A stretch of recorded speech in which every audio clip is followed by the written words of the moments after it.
Hey everybody, it's Albertine again, and I am coming to you with a video to talk to you about your book cover. We're going to go over points about your front and back cover of your book. And this, of course, is geared toward new writers, new authors, those of you who are working on your first book or thinking about your first book. Maybe have started writing your first book. You might be a little fretful about how you're going to do your cover.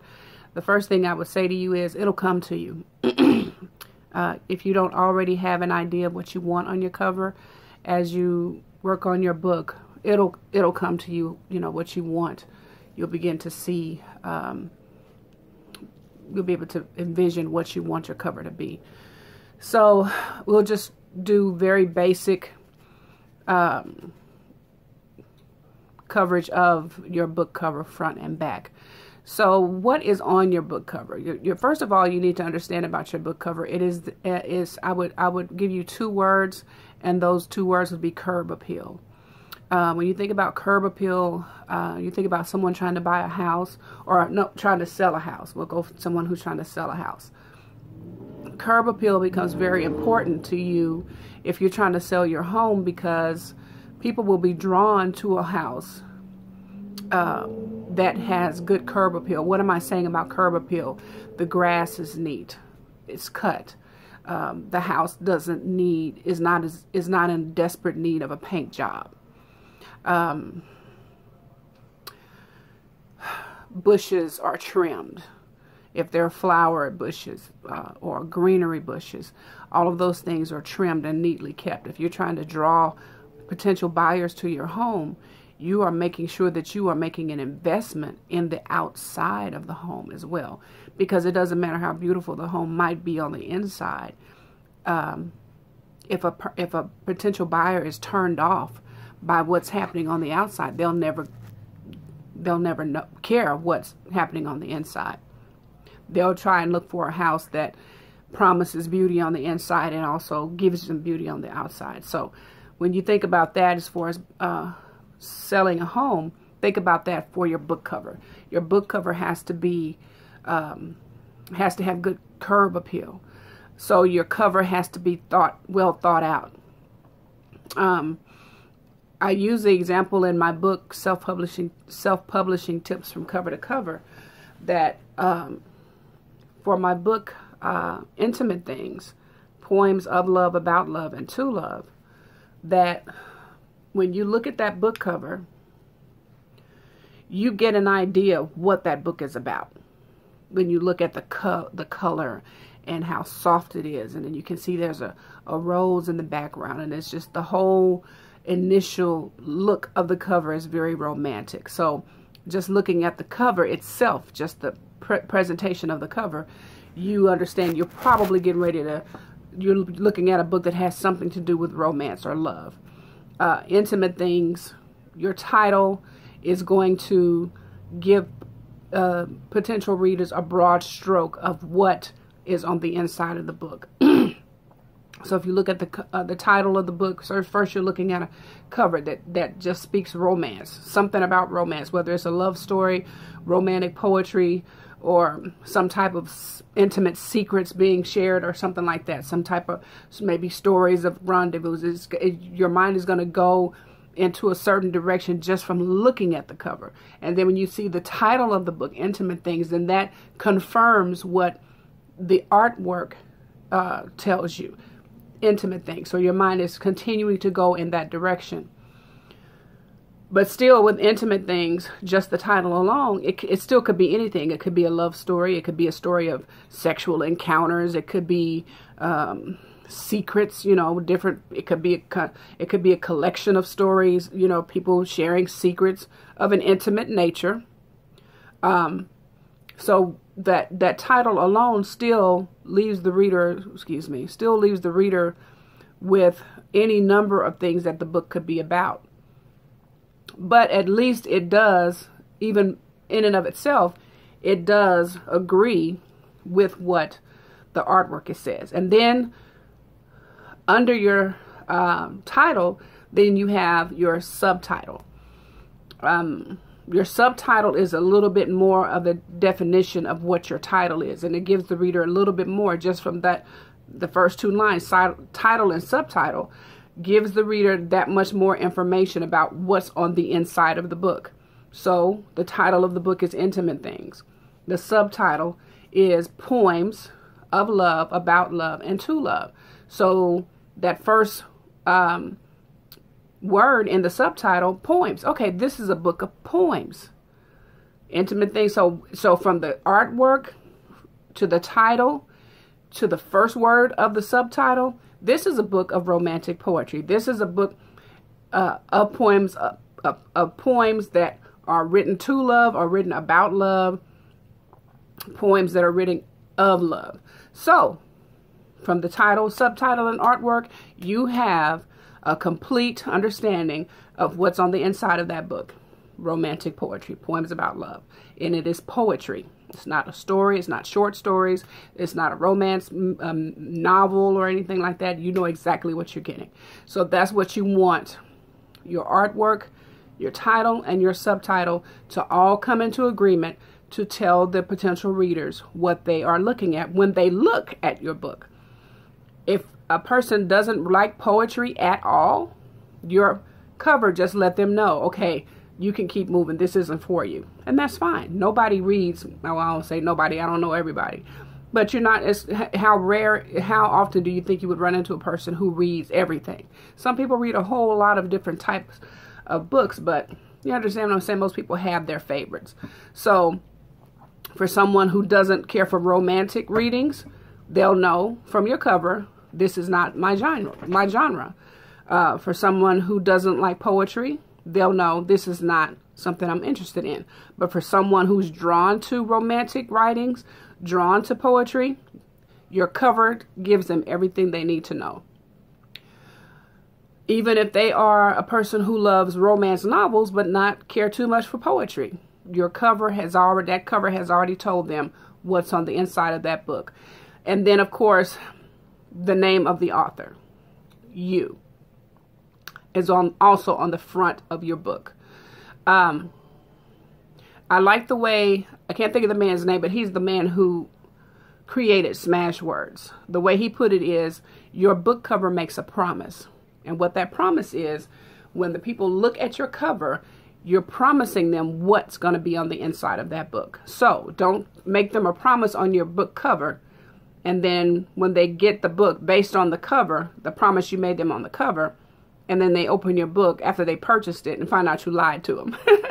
So it's kind of like that, right? Now, between your front cover and your back cover is your spine. That is usually, that's the little strip there. Now, if a book is very tiny, it won't have a spine. A book with a spine, you know, that little flat piece there. I wish I had my book up here with me. But I know you know what I'm talking about, though. And so your spine is pretty much just the little tiny space, so that when your book is pushed into the bookshelf, it doesn't have to be face forward for people to see the title. On that spine will also have a continuation of your artwork and the title of your book and you, the author. There's really not much room for much else on that spine. And that's the piece that connects the front cover to the back cover. You got your front cover, your spine, and then your back cover, right? Over on the flip side, on your back cover, your artwork continues. It may not be the exact same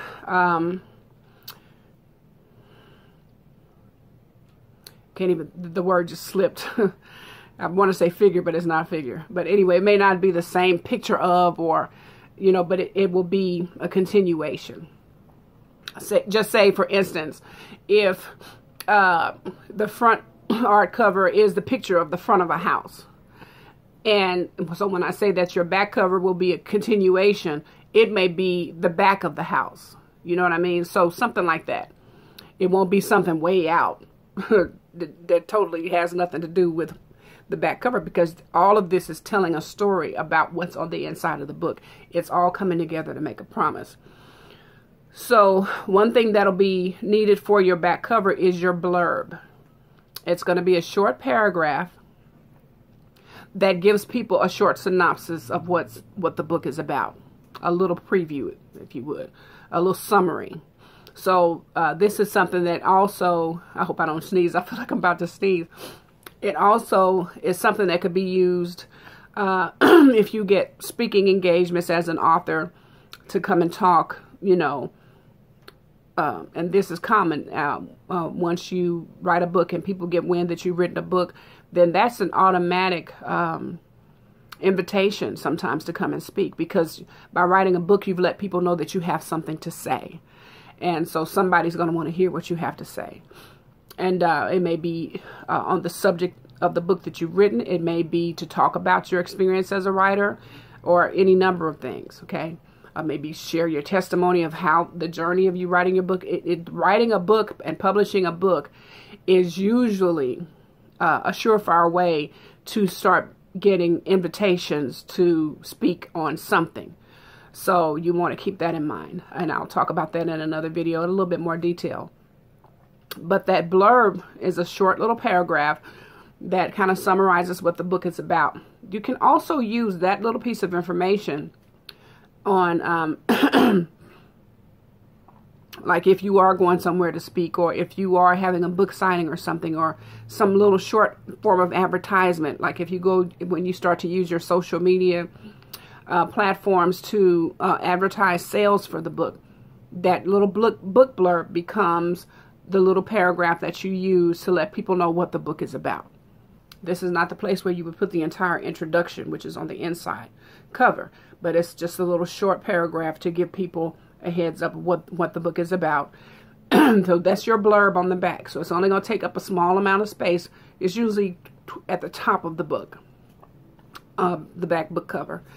And then from the middle on down, it's pretty much up to you, but a very basic layout would be your blurb on the top half of the book, or top 1/3 of the book, or fourth of the book. Then toward the bottom, you'll have your author's photograph of yourself. This should be not a picture of you chilling on the couch. Somebody snapped you watching TV. It shouldn't be. This should be a professional photo. What you'd never want to do as a new author coming out the box is present yourself like what you did really isn't important, or doesn't really mean that much to you, or like you, just did something just to be doing it. You want everything that you do concerning your book to be serious. You should take it serious, because people will respond to you the way you present yourself as an author. So any photographs that you use of yourself as an author, make them as professional as possible. And when I say professional, I mean it's better to get them done professional. I took an awesome selfie that I'm using as my photo right now, and nobody would have been able to take a better photo of me for me to pay than I did when I looked up on that good selfie. So I'll use that until I'm able to pay a professional, do a photo shoot or whatever. But you want your photograph to be as professional as possible. If you take an awesome selfie, make sure that the picture doesn't show this. See that right there? Sometimes our face and everything is on point, makeup and everything is perfect, but you can tell that it's a selfie because it's not, this isn't cropped out. You know what I'm saying? So that's just a little pointer. If you get an awesome selfie like that, make sure that you have cropped out this part here that shows that your arm is up holding the camera out. You know what I'm saying? So it can be done, but just don't be messy with it. Let everything you do show that you truly care about what you're doing. So that's going to be on the bottom half of the back book cover. And then next to your photo will be your author's bio. Now this is also going to be a very short paragraph, 4 or 5 lines about you, the author. Do not opt out of using a photograph, as my publisher said to me when I was thinking about not doing it. He said, you want your readers to see you. You want to be a person to them. So seeing a picture of you makes you more real to them, makes them feel like they're getting introduced to you just by looking at your picture, to go along with your short bio. Okay, so that is your front cover, spine, and back cover.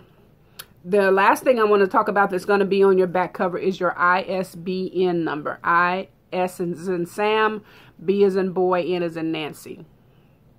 Some people don't do this, but if you use an actual publisher, like if you go through a publishing company, like a self-publishing company, that ISBN number will more than likely be a part of what you pay for in your publishing package. If you do everything independently, you can go to, I will have to put it in the Bowkers, BOWKERS.com, I think. I'll put the link under the video. That is the official site where you can go and purchase, even independently, your own ISBN number for your own book. So there's two ways to go, and we'll talk about that in further videos also. Going through a self-publishing company or doing everything independently on your own. So as going through a company that does everything for you, your ISBN number would be a part of your publishing package. So when you pay for your package, that'll be a part of what you pay for. If you do it independently, you can go directly to the site. They run about $130. And I think I'm also going to do another separate video just to talk about the ISBN numbers, because there are people who will sell you ISBN numbers for like $25, $30. Well, there is a difference. And the ISBN number is connected to your ownership. And so I'll do a little bit more research on that so that when I do the video for you, I'll be able to give you you know, the full correct information, and I won't be stuttering and stammering and stuff like that and sounding like I don't know what I'm talking about. To talk about the difference between purchasing your ISBN number from the official site versus purchasing them from some company or whatever who says they have ISBN numbers for $25. And I'll talk about like little buzzwords that they'll use, like official and things like that. Sometimes when people use certain buzzwords, that's really an indication that they're lying through their teeth. But those are words that they have learned that if people hear those words, they're drawn to what they're doing. Okay, but sometimes it's just a bunch of mess. You know, it's not what you really want it to be, or it's not what they're really telling you it is, and it's not really what you need it to be. Okay, we'll put it like that. So that's what's, and you'll see your ISBN number. It's a little square, usually kind of like a little white square, and it has all the little lines in it, you know, like in the grocery store or anywhere else where you scan. It has that barcode. That's what it's called. That's your ISBN number, and that puts your book into a database where anybody in the world would be able to search your book by ISBN number. Quite frankly, I don't know anybody personally, unless they work in a library or something like that along that line. If somebody's looking for a book by Albertine Williams, they're not going to punch in an ISBN number. They're going to punch in my name or the name of my book. So that's everyday people. But on the other side of the equation, the ISBN number does serve a purpose. Excuse me. So that's going to be there with the barcode. And that's pretty much it for your front cover, spine, and back cover. The other thing that I would say to you about your front cover is when you get your cover art done, you always want to do high gloss or the gloss. You don't want to do the matte. I don't even care too much for matte makeup. Like lipstick, I have to have a little bit of shine. Some people do great with matte. I don't like it. So think of that when you think of your book cover. I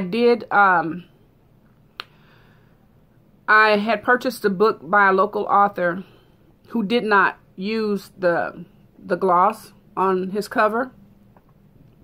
And after handling the book only a few days, the paint has started to smudge.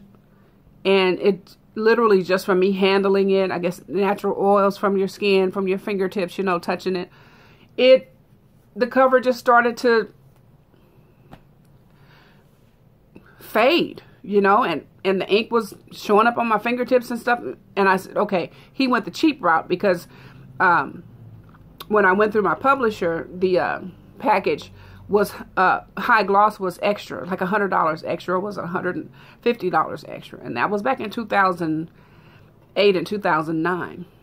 But my idea was I wanted to make sure that I didn't skimp on anything. So when I went through the self-publishing company, the entire package cost me about $2,200, $2,400.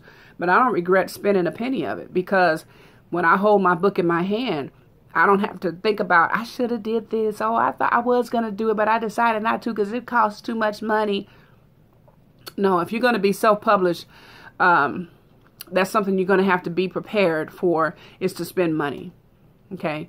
You're going to have to spend your own money. Now, if you have a name that's well enough known where somebody can come to you and offer or request that you let them publish your book, like, you know, as far as a contract where you get a big sign-in bonus and all that kind of stuff. I don't know anybody whose name is that big yet. Not personally, anyway.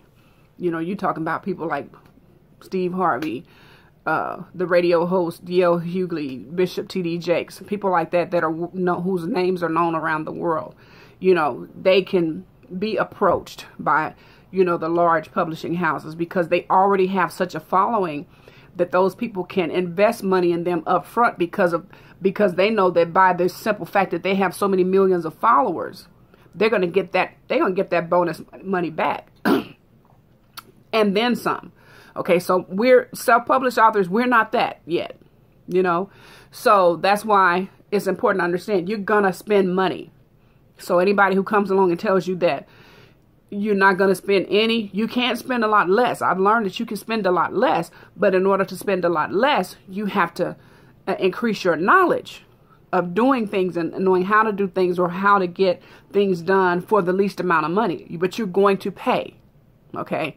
So that's something that I really need to stress, because it frustrates me to hear people, you know, always want to throw up how somebody told them that it didn't cost them that and they did this and no. Okay, so anyway, let me get back on track. So make sure that I would say that it would be in your best interest as far as the appearance of your book and how your cover is able to last, that you get the high gloss. It just, that's all a part of that curb appeal. Okay, you get your nails painted a beautiful color like this color I have on my nails. This is my favorite shade of pink. I just discovered a couple of weeks ago. It's perfect, but I haven't done my top coat with the clear, so it looks kind of matte-ish, you know, like the flattish kind of with the. But when I put that, when I freshen this up a little later, and then I put that clear coat on top of it, it's gonna pop. So that's what you want with your cover. You want it to have that extra pop. You want it to be well thought out. You don't want anything to be happenstance. You don't want anything to be like, oh, it'll be okay. And I always hated growing up in church hearing people put messy programs together, not putting all the effort into things and the care that they should have put into things. They say, oh, the Lord will bless. And no, he's not. He's not going to just bless what you just throw out there and decide that that's going to be good enough. And then the Lord will do the rest. He'll do what you can't do. He'll pick up where you leave off. And where you leave off is when you've done everything that's in your power to do. Then he picks up where your power runs out. But he's not going to just bless something because you threw it together and say you did it in his name. So no, that doesn't work with anything. It ain't working with none of your little programs where ain't nobody getting blessed, and it ain't really doing nothing but raising a little bit more money than what you spent to put into it, and it's not going to do anything for your book or anything else that you do. You're going to have to pour your heart and soul into it, because you know what? He put his heart and soul into dying for us, okay? So don't be messy. Now, when I did my cover with my publishing package, my cover cost me a total of $249. And remember, that was back in 2008, 2009. One of my brothers has published since then. And in his most recent talk with that same publishing company, now they're charging, if you go to their website, they're charging $350, $400, $450, $150 for cover art. Well, write this down. A lot more people here know about it now than used to. And I don't know how people are going to continue to charge that much for cover art when you have a site like Fiverr, Fiverr.com, where you can get anything done on that site for $5. And the cover that I got made for my most recent book, Empty Womb, my 14-year journey from childless to children, it cost me a total of $28. And that same cover would have cost me $395 had I gone through the publisher. It doesn't matter if it's complicated or not. It's a part of the package. This is what we charge. They have graphic artists that they use, and this is what they charge for a cover. Well, I didn't have, this time around, I had to do everything independently for my book. So I don't have $2,000 something to pay for all of that. So I had to go through and do things one by one. So Fiverr turned out to be a lifesaver for me to get the best possible cover for that book. If I had gone to that publishing company and asked them to do my cover and paid them $300-400, they would not have given me a better cover than the one I got, which was a total of $28. And that's the last thing I want to make sure. When you get your cover art done, make sure that the picture is 300 dpi. D as in David, P as in Paul, I. Because if it's not at least 300 dpi, when it comes time to print it out, it's not going to have the best quality. So not only do you want the high gloss on it, but you don't want to put high gloss on low quality, because your pictures will come out fuzzy like your photo, and all that stuff will come out fuzzy. So you want it to have at least 300 dpi. And you can point that out when you go choose your person on Fiverr. I'm going to do a video on Fiverr too, so to just kind of tell you what to expect and how you can get your gigs and stuff like that, how it works. It's not a big deal. Yeah, so you want that, and you can give them the measurements of, if your book's going to be a big book, 8.5 by 11. If it's going to be the standard 5.5 by 5 by 8 by 5. I'm sorry, I'm not the best at that. I just know the size, but we'll talk about that later when I know what I'm talking, when I can express it more clearly. So that's what I wanted to talk to you about today. I think I've covered everything without going over into other subjects that I tend to do. I plan to do more videos on, just to begin talking to my new authors, to walk you through this process from cover to cover. I have the ebook. I'll post the link also where you can click and get a free download. It's a free PDF download of the book, Self-Publishing Tips from Cover to Cover. This is what this video is based on, and the videos that I'll do in the future are going to be based on the information in that book. And some people just like it better when they can have somebody talk to them about it. So I'll go through piece by piece and walk you through the process and let you know that it's easier than you think. It's a lot easier than it used to be. It's easier than it was when I first did it. I was glad when I first published my first 2 books that I had the kind of income where I could pay over $2,000. But now I don't have that, and thankfully there's more available to me where I can do it myself and have the best quality, same kind of quality, without paying that money. Okay, I'm running out of time. Thank you guys for watching. Like the video, share it.